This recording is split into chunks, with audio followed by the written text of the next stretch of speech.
This is a generational heist for the Red Sox, as a new report has come out saying the Boston Red Sox are in prime position to land Miami Marlins a Sandy Alcántara. We'll tell you the details of what this trade would look like and so much more in today's video right here on Red Sox Digest. Welcome in, everybody. I'm Jace Andrews. We appreciate that you are taking time out of your day to spend it with us. And my friends, we are now inching closer to the MLB trade deadline that is scheduled for July 31st. And of course, we're fully into the month of July, so news, rumors, reports on what the Red Sox are going to do has all kind of been flying in all of a sudden. Today, it seems as though the Red Sox are a very viable, in fact, a top option to land the Miami Marlins pitcher, Sandy Alcántara. He has been an ace in the past, but this year has had an interesting season. Before we get into the trade details, though, make sure you hit that subscribe button. We are less than 250 subscribers away from 3,500.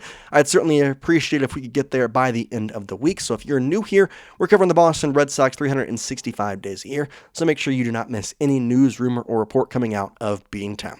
Here is our report today. The Red Sox are predicted to land star pitcher at trade deadline. Now, this comes from an article from Bleacher Report in which they stated the top 10 most likely trades they could see going on when we get closer to the MLB trade deadline. And of course, the Boston Red Sox were predicted to land Sandy Alcántara to help out their, I say struggling rotation, but over the past 5, 10, we'll call it a little bit over a week or so now, the rotation has been pretty solid. There's been some blow-up starts, Walker Buehler, but it's been okay.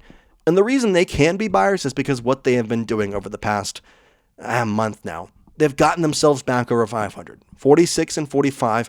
They're only 2.5 games out of a playoff spot. Of course, that would be the third wild card, as they're trailing the Seattle Mariners at this current moment. However, they're also only 6 games back of the divisional title that is currently being held by the Blue Jays. Now, there's a lot of questions. Is Aroldis Chapman worth keeping, or is his value so high that the Red Sox should trade him away and get prospects for what would be a very good return? Jarren Duran, same question. Are they going to keep him? Are they going to trade him? Is it worth going out there and letting this guy go if you can get a big package in return? Because we've heard the Padres are interested. We've heard a lot. But in my opinion, the Red Sox are going to be buyers. So I don't know if they're going to sell Jarren Duran or sell Aroldis Chapman if you're going to go out here and try and win. Here is Sandy Alcántara's stats this season. He has definitely not had a great season at 29 years old. 17 games. He is not really winning most of those games. His ERA is north of 7. He allows 9.3 hits per 9. It's not a great line at all for Sandy Alcántara. However, he has had a really good surge over the past month now. And the capabilities for Sandy Alcántara is still there. And we know the pitching lab the Red Sox like to brag about with Andrew Bailey, how they've quote-unquote fixed Lucas Giolito. In that case, I think Sandy Alcántara would be a perfect thing for them to try and go out and fix. Here is the trade details, and it is an interesting one. The Boston Red Sox will receive Sandy Alcántara, or Alcantara, however you want to say it, and then Miami would get Boston Red Sox number 3 overall prospect, and the number 61 on Bleacher Report, shortstop Franklin Arias, who once Marcelo Meyer and Roman Anthony graduate from prospect status, Arias will be the top prospect in the Boston Red Sox system. And then Jhostynxon Garcia, or the password, Boston Red Sox number 6 prospect, the number 50 prospect on Bleacher Report's top 100. And then a right-handed pitcher in Portland right now, AA, David Sandlin. So 3 minor league prospects for Sandy Alcántara. And the big thing with Sandy is he is not a rental. He has a contract deal over the next couple seasons that could keep him in a Bo Sox uniform for the foreseeable future. Now, what does Bleacher Report say to this? Why is this an option? That's the report we go into this. And we first talk about it from Joel Reuter of Bleacher Report saying, quote, "At first glance, Sandy Alcántara is having a tough season with a 6.98 ERA and a 1.48 whip. Over 80 innings of work. In his return from Tommy John surgery." And I think that some time is missed. He is coming off Tommy John. Like, this is still a work in progress for him getting back to the way of pitching in some ways. I mean, people don't really realize how big of a injury Tommy John is and how much it can create a problem in not only your throwing motion, your plans, just really everything about it. Now, there is this, though, because the 2022 NL Cy Young winner still represents a potential impact additional to a team's rotation for the playoff push. His 2.74 ERA in 23 innings over his previous 4 starts looked like a step regaining his frontline form, end quote. So yeah, it looks like he's getting back to the Cy Young winner that he was in 2022 before his Tommy John surgery. That is a big thing of why this is even a topic, because at the beginning of spring training, it was mentioned how the Red Sox and the way they were looking were going to be playoff contenders, if not even divisional contenders. Sandy Alcántara was a name that has been mentioned since spring training for a potential boost to the Red Sox rotation. Now, the hope was that the rotation was going to be good enough that you didn't really need it. But with injuries, Cutter Crawford's done for the year, Tanner Houck has looked terrible, Walker Buehler the same way, Sandy could be a very good move for this Boston Red Sox squad. Now, the return is an interesting one because, well, I don't know if I'm really ready to give up on what would be the Boston Red Sox number 1 prospect if you take out Roman Anthony and Marcelo Mayer, who are both at the major league level right now. Now, Arias, who is just in high A, is 19 years old, but he's batting over 300 in this year. He has a 314 career MILB average, and his OPS was 849, career 773, and it's just a lot of really good stats that you like to see. Now, at the same time, he's in high A. He's 19 years old, and he's a shortstop. If you believe that Marcelo Mayer is the future of the shortstop position for the Boston Red Sox after Trevor Story finishes out his last 2 years, that's about when Arias could be ready. 2 years, 3 years from now? He'd be 21, maybe even next year. So in that situation, if you are believing wholeheartedly in Marcelo Mayer, he wouldn't be a bad idea to put on the trading block. The second guy mentioned is Jhostynxon Garcia. Now, he created whirlwinds of media news during this spring training for not only being really good, but also having a cool nickname, The Password. That's amazing. This year in minor league baseball, he's got a 270 average. He just got pulled up to AAA about 2 months ago. I say just. He's been in AAA for a bit now in this season, so still supporting a 270 average and 834 OPS. I see a highlight of him hitting a home run at Polar Park pretty much every single night when they're playing at home.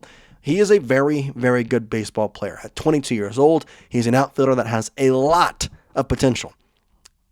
However, the Red Sox in the outfield position have already gotten a pretty good group. You talk about the multitude of outfielders they have right now.